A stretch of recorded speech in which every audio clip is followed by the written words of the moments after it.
saviem 2 gadiem, vai ko tu dari, kā radās tā iniciatīva, tā ideja, ko no tā ieguvi? Jā. Man parasti arī tas stāstājumais bija tā plānots, ka es gribu pastāstīt tā ļoti egoistiski, ko es ieguvu no šiem 2 gadiem skolā, ko es ieguvu tieši no bērniem, kas saistās, un tam visam, protams, ietvers un karkas, jo tādēļ es vispār nonācu skolā iespējamā misija.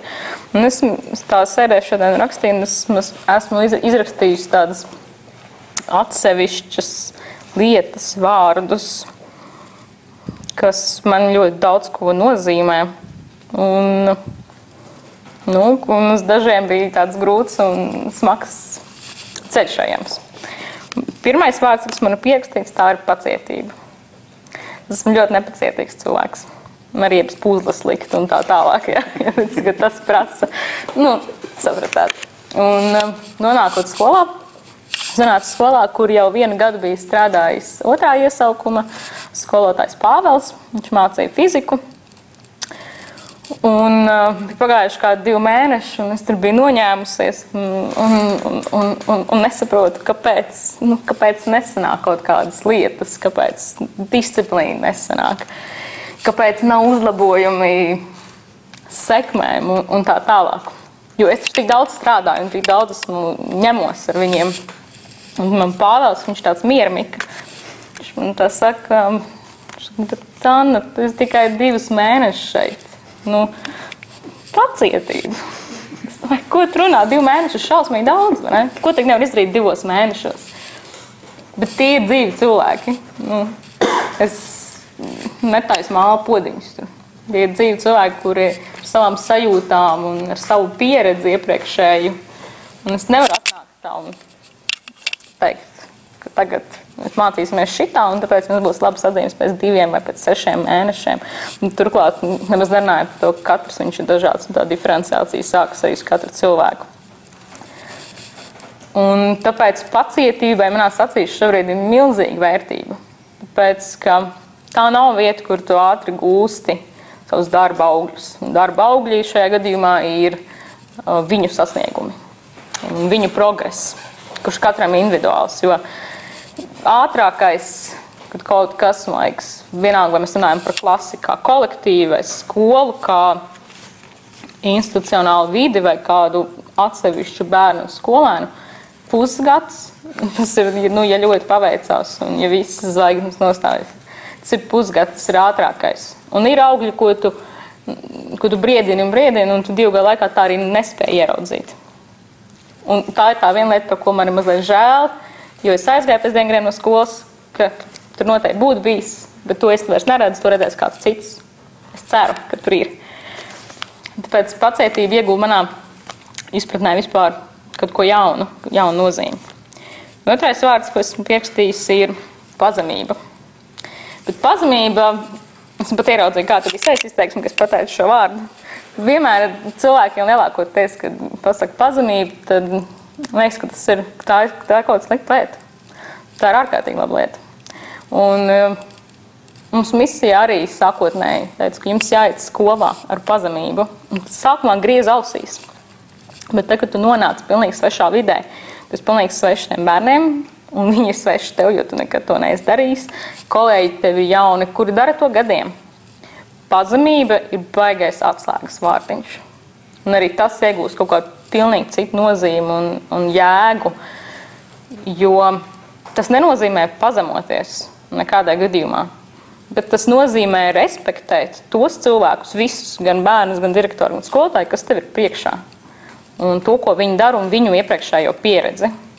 Un līdz ar to zem tā vārda pazemības lieku apakšā arī to, ka tas bija viens no maniem mērķiem, uzsākot skolas gaitas, ka es nenolieku barjeru starp sevi un bērniem, un es neuzceļu sevi uz piedestālu un neiešogoju sevi ar baltu sētiņu. Ka mēs esam viens pret vienu, mēs esam pilnīgi līdzīgi.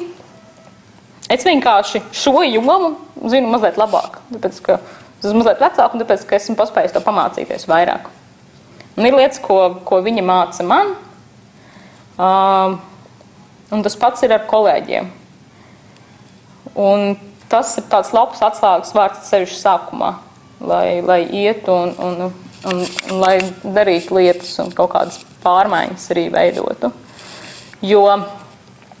Un tur iet apakšā arī vārds cieņa patiesībā, kaut vai pret bērniem. Tev nav izvēles, tev viņi ir jāciena uzreiz. Tev viņi jāciena uzreiz, vienalga kāda viņi tur ir sākumā un arī beigās. Viņi tev iespējams uzreiz necienīs. Tas tā ir. Tev ir jādod laiks. Viņi sāks tev cienīt, tāpēc, ka tu cieni viņus. Tas ir zem. Un tas nodara, protams, arī pēc tam, kad vairs nestrādā skolā vai turpina strādāt skolā. Trešais vārds ir savaldība. Es esmu ekspresīvs cilvēks. Neiet viegli. Bet savaldība patiesībā, dažādi. Savaldība par jebko. Jo loģiski, ka dažkārt ir smagi un loģiski, viņi dažkārt nokaitina, vai no rīta tas pamodies un izkrāpas ar kreiso kāju no gultas un gribas visu triekt ratā un nekur vispār nebraukt. Un nevienam neko šodien nemācīt. Un tad tu aizbrauc uz skolu, un tad ir sevišķi kaut kāda 7. klasa. Viņi tik priecīgi no rīta jau ir. Viņiem jau viss ir noticis, un viņi jau raust viens otru uz bizēm, un labrīt skolotāji. Vienīgais, ko tev gribas tajā brīdī ir, pat neteikšu ko, neko labu. Bet saproti, ka viņi tik priecīgi, un tad tev jāsāk ar stunda, bet tu vēl projām iekšā esam vāries. Tāpēc, ka vienkārši tāda diena, un ārā līst, un viss ir iebīgi. Un viņi te sēž tādu smaidīgi pretī. Labrīt, skolotāji! Un tajā brīdī, ko nozīmē savaldība? Lai gan iekšā tu vienkārši būtu vāries un tu galīgi neesi tāds. Un tu uztaisi šito. Un tu saki, labrīt, kā mēs šodien jūtamies? Un jā, varbūt tas ir, uz to sekundi tas ir kaut kas mākslīgs, jo tā nav smaida tajā brīdī. Bet paiet 5 minūtes, un tu gribot, negribot, es iemestu tajā dienas virpulī. Viņi tev iemet. Protams, ka ir gadījumi, kad arī viņi ir tādi, nekādi, vai neizgulējušies, vai pilnmēnesis, vai kas tur viņiem noticis ir. Pilnmēnesis.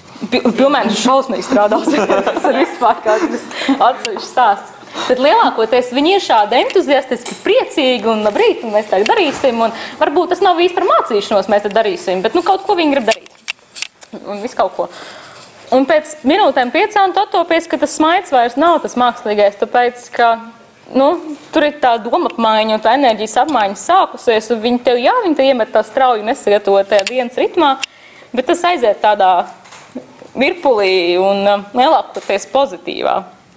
Līdz ar to tās savaldības to vienu brīdi ļoti vērtīgi, lai pēc tam tā diena aizietu tā kuleņojot un tā labi kuleņojot ar to smaidu, kurš ir patiesi. Un nākamais vārds ir jēga.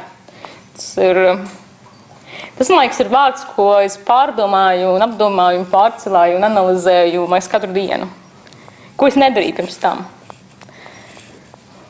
Un te ļoti iesaistās arī pati misija iekšā, ne tikai skola un bērni. Protams, ka skola ir viena no tām vidēm, kur, ja tu esi pabijis, tad tu uz vārdu jēgu un jēgpilns skaties pilnīgi savādāk. Tas ir viens no tiem darbiem, kur tie ir bērni. Un pirms tam, jā, protams, ir tāds vārds, un, protams, ka es gribu darīt kaut ko jēgpilnu, un tāpēc es iestājos misijā, tāpēc, ka es redzēju, ka tas ir kaut kas jēgpilns. Bet tas vārds ieguva vēl kaut ko daudz vairāk, daudz biezākas krāsas pēc tiem 2 gadiem vai šo 2 gadu laikā. Tāpēc, ka tu saproti, ka, mēs visi gribam, protams, normālu atalgojumu un forši dzīvot, bet jēga, ja, teiksim, es meklēju, es skatos kaut kādas jaunas izaicinājumus un jaunu darbu, jaunu projektu, kas būtu, man ir ļoti svarīgi, ko es iegūšu no šī darba kā cilvēks, un attiecīgi un loģiski, ka, lai es iegūtu no tā darba kaut ko kā cilvēks, man jādod kaut kam, un ticamāk tie ir cilvēki. Un līdz ar to, man liekas, ka tas ir vārds, kas virz man tagad arī uz priekšu, nestrādājot skolā. Es visu meklēju jēgu. Jo es pamēģināju darbu, kuru es neredzēju jēgu. Es izturēju 2 nedēļas. un otrā 1 nedēļa. Tāpēc, ka tur, bet nopietni, tāpēc, ka, ja tu neredz jēgu, tas ir tas, kas tev virz uz priekšu, tā motivācija tajā, tu redz tam kaut kādu nozīmību, kas pašam ir svarīgs. Un es redzu sev to nozīmību caur lietām, kuras dod citiem kaut ko labu. Un tas sasaistās arī ar to, ko es šobrīd paralēli darbam daru, kas ir arī, protams, jauns izaicinājums, kas ir kas ir nākamais vārds pēc pēstīs. Misija ir par izaicinājumu, skola ir izaicinājums, katrs bērns ir izaicinājums. Pilnīgi katrs. Arī katrs kolēģis. Un pēc iespējamās misijas es ilgi domāju, man nebija skaidrs uzreiz, ko es darīšu, bet es sēdēju un liku galvā un arī beigās uz papīra virsū lietas, kas man ir kļuvušas svarīgas šo 2 gadu laikā, ko esmu iemācījusies šo 2 gadu laikā. Nu, un ko tad es ar to visu bagāžu tagad varētu darīt. Un pirms gada tā bija apstākļa sakritība, ka tas tā izveidojās, bet noteikti, ja es nebūtu bijis misijā, es nebūtu tam piekritus, jo man nebūtu pārliecības, ka es to varu darīt. Es sāku veidot ar savu kolēģi, dizaineru projektu Iesakņotāji, kas ir starppaudžu solidaritātes un tolerances sociālais projekts, kur sākuma skolas bērni. Mēs veidojam nodarbības sākuma skolas bērniem kopā ar šobrīd Rīgas pansionātu veciem iedzīvotājiem, iemītniekiem. Un nodarbības ir tāds pielik klāt vēl savu hobiju, kas ir darbskopība. Nodarbības ir, kur šeit cilvēki tiekas nodarbībās, un mēs viņiem dodam instrumentus, viņi kopā stāda, seju un plāno, projektē un tā tālāk.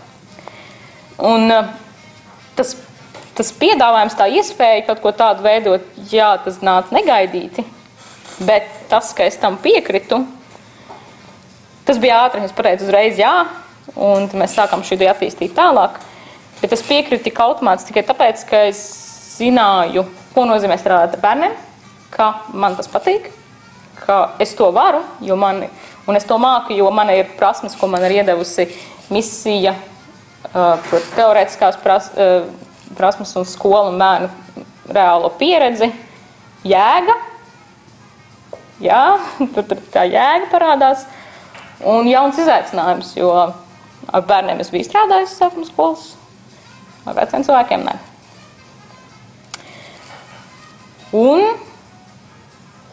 es aizmirsu pieminēt vēl pēdējo lietu, ko es biju pierakstījis. Bez kur arī es nebūtu nonākusi līdz iesakņotājiem. Tā ir nemitīga pašanalīze un attīstība. Nu, un attiecīgi no tā vajadzētu izrietēt attīstībai. Garīgai, emocionālai, prātam un dažādām citām prasmēm. Un pašanalīze ir ļoti, ļoti būtiska misijai, un attiecīgi arī mums katram. Nu, tāpēc, ka bez tās tu vienkārši pat nevar izdzīvot skolā. Ja tu atsakies mācīties un analizēt sevi, savas kļūdas, savas labās lietas, ar ko dažkārt ir grūtāk nekā analizēt savas kļūdas. Labās lietas analizēt dažkārt ir grūtāk, kas man tā bija. Nu, tad man liekas, vienkārši netiek uz priekšu ne klasē, ne klasvedībā, ne ar akadēmiskiem bērnu sasniegumiem, ne arī savām lietām misijas laikā un arī, liksim, šobrīd pēc misijas. Un vadot, piemēram, arī šīs nodarbības tagad ar iesakņotājiem, loģiski, ka viss tā instrumentu paka, ko es izmantoju, nāk no misijas, kā es veidoju šo stundu modeļus kopā ar kolēģi, kā es analizēju uzreiz pēc tam darbu, kas nesanāca, ko vajadzētu darīt savādāk, mainīt, vai tas uzdevums bija pietiekami jēgpilns, kāpēc viņš izdevās, kāpēc viņš neizdevās.